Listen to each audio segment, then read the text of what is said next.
DJI Neo, small, light and very affordable new drone from DJI. I have bought it as soon as it was announced for a couple of reasons. Firstly, I have been using Hover RX1, which I absolutely love for simplicity and ease of use, but I also fly DJI drones and use DJI action cameras. And when Neo was announced, I bought it because I wanted that simplicity of Hover, but DJI image quality. I have been using it for a few weeks now, and first impressions weren't too good, but it very slowly grew on me. I've learned to like it. In this video, I'll tell you what it does, what it is good for, and why it might be just a drone for you or not. Keep watching and you're gonna find out more.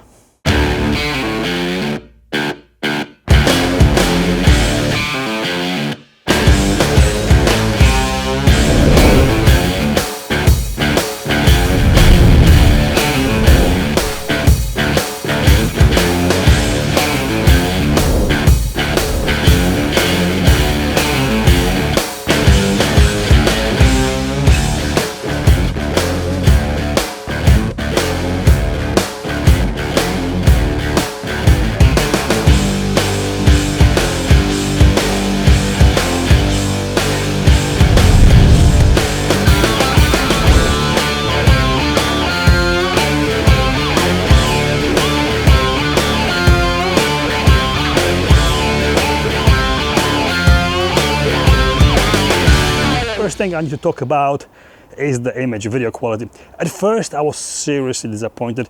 It is not what I've expected from DJI at all. In my opinion, way below average, actually ever so slightly worse than what Hover RX1 does. But after updating the firmware and using it, for me the final image quality is not what this drone is all about. It does video in up to 4K 30p quality. It means literally nothing. It means that the files are 4K size. It's not Ultra HD 4K quality. It is okay though. It is okay for someone who is not trying to create a cinematic masterpiece. It is okay for capturing your memories for you or for sharing them on Instagram or Facebook. Basically, video recorded with it will always look better on smaller screens than on your big TV or high resolution computer monitor. Neo in a way is meant for that, for creating social media content and capturing your memories with it.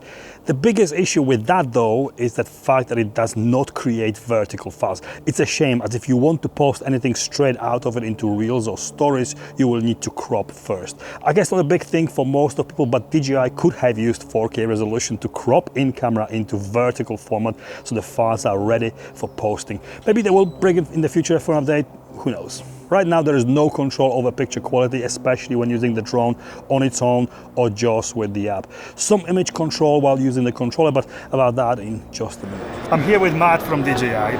We got a brand new DJI Neo drone, self-flying camera drone. Released just last Thursday. Just released, yeah. So two questions I've got. Firstly one, who is it for? So just before you say it, I just finished the question. Firstly, I'm experienced with drones. I flew the Mavic before, I fly Mini 3, Mini 4. Is this drone for someone who's experienced with drones or total beginner, absolute total beginner? Yeah. So for me, this is very much a kind of total beginner drone. It's also, I kind of compare it a little bit to your kind of disposable camera. You know, the old kind of quick shot. So essentially, it's for people that want to create good content, like they're out on the move. You think, oh, you know, that'd be nice. I'm hiking along in the woods. You know, makes a nice picture, and off you go. As a beginner drone, it's 135 grams, so it's lighter than the Mini, and therefore the Mini gives you a little bit more wind resistance. On the higher models, you have the obstacle sensing, so that's where I would go. Yeah, but you got the protectors on the propellers here, so even if you bump into something, it's very likely it's going to do any damage. Exactly. But obviously you want people to have the best flight experience possible, so we try and avoid the bumps. Okay, the second question, the last question, there's no vertical video. Is it at all possible that in the future there'll be firmware updates to give you post ready, you know, Instagram ready vertical file straight from the drone? Sure. I mean, our genius boys and girls in HQ are always working on kind of new innovations and new features that people are asking for. So I would just say watch this space. Yeah, hopefully. We'll see. Thank you so much, Matt. Thank you. Cheers. You can buy the drone on its own with a one battery, the cheapest option, and control it totally with just one button on top of it with the help of free DJI Fly app. Extremely easy to use, for most part intuitive to learn and to operate. Without the app, you can select one of the 6 modes with this one button. Follow. Droney. Circle. Rocket. Spotlight. Boomerang. Or directional track. And that last 6th option is a custom, which is by default directional track, which camera flies in front of you and you going after it, so it's filming you from the front. But also it's got a boomerang and helix options. So 6 modes, but the last one actually got 3 options, so you actually get 8 altogether if you change the last one to one of the 3 options available. You hold the same button for a few seconds and the drone will take off from your hand. You stick your hand out to make it land on your hand again when you're done. Super easy. Sometimes he just doesn't want to come back to me. It's following me, it's not that far, but it's not right next to me. Sometimes I just stick my hand out, stay motionless for 3 seconds, but it won't come back to me. I have to go to it physically and put a hand underneath for it to land. Okay, but if you actually flew over the water or off the balcony or cliff or whatever, and you couldn't physically walk to it, that could be it for your Neo. As soon as the drone takes off, it starts recording automatically. No memory card, it records into 22 GB internal memory, and you can connect it to the computer to get the files off or transfer them to your phone with DJI Fly app directly. Using the app, you also got some additional settings, options for each of the 6 modes, like how high and far away from you it flies, and you can also fly the drone manually if you need to. In the app also you can enable the voice control, really cool, but the app needs to be switched on and active for it to work. Simply you can take off, land and change modes and their parameters by talking to the drone. Hey Fly. Got it. Take off. Okay. Take off. Hey Fly. Waiting for your command. Land please. Landing. Here. Okay. In the application you can enable audio recording. It uses the phone's built-in microphone or microphone connected to the phone to record audio.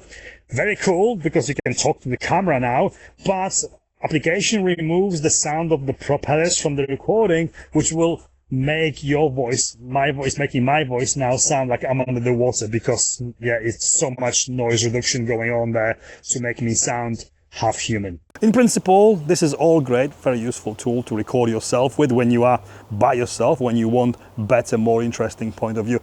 You don't need special training, special permissions or any license, you just fly. Obviously, common sense is a key here. If you are near the trees or walls, it is going to crash. Very easy to do. There's no obstacle sensing here at all. The propellers have guards on them. It will take light knocks, okay, but if you are 10 meters up, you will not get it out of the tree or from your neighbor's roof. When operating without the controller, it will not work over water or over and off the cliff, for example. It needs to see the ground with these bottom infrared sensors. Manual control with the app is okay to get that extra shot without you actually in it, but it is very simple and limiting. For me personally, all this is okay, useful stuff, convenient way to film yourself with a drone, but from the beginning I had a feeling that this is not really for me. I was struggling to find a reason to keep it, and then I have connected it to the controller. I have bought the Fly More combo, which includes extra batteries as well as the controller. This one needs a phone connecting to it and using the same DJI app, but after connecting to the controller, the app and its functionality is different than on its own. You can also connect any other DJI controller to it, including my favorite RC2. Connecting the controller not only allows you to maneuver this little drone as you would any other DJI drone to take it high up, fly faster and further away from you. It gives you more camera control settings, as you can manually adjust all the camera settings if you wanted to. You also get options to have less digital correction of the image, which can improve overall look of video shot with it. It also gives you return home option, so if there is any issues or simply the battery is low, you can bring it back to you automatically. You don't have that at all without the controller or with just your phone. There's a big But though, the drone weighs only 135 grams, and that means that even the smallest amount of wind will make it very unstable. This also applies to flying it automatically as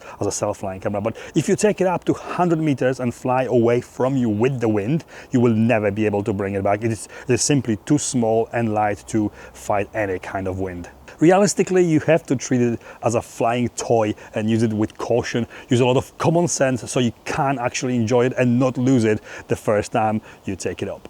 In ideal conditions, on a bright, windless day, this can be a lot of fun. Ideal drone to simply enjoy flying with. Ideal drone for a total beginner to learn to fly with and get more confidence before investing into a proper, bigger one. It is safe, even if you fly into someone with it. Probably not if you fly at top speed into someone's face, but generally speaking, it will not do damage. Don't do stupid things, don't show off, and you will love it for longer. It's also worth to mention that it simply does not like difficult lighting. You should not supposed to fly it indoors, but if you decide to do so and there is not enough light, it will start drifting and doing very unpredictable things. I also had the same issue when pointing the camera to the low sun in the evening. It started flying randomly sideways or up and down like it was trying to avoid the bright light, and I've crashed it into the bush. Not cool. I've never flew FPV drone before, and I'd love to get Avatar sometime soon. I will be able to connect the FPV controller and goggles to this and learn and practice with it without the big risk of hurting someone or doing some serious damage to Avatar drone. The drone by itself costs only £170 or $199.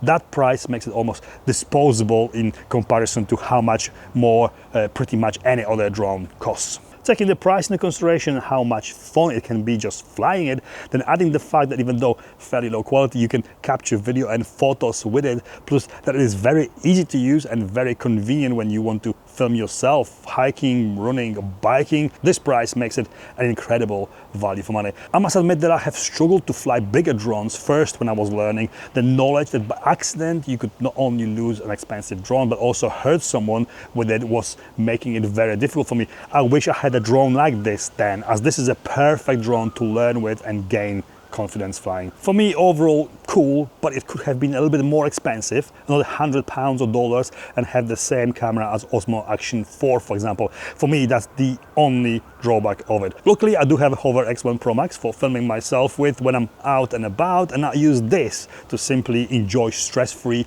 recreational flying, but only on bright, sunny days with zero wind. And this is it from me. I hope this video was helpful and informative. If it was, please give me the thumbs up. Please consider subscribing if you're not already doing so. Thank you for watching, and I'll see you next time.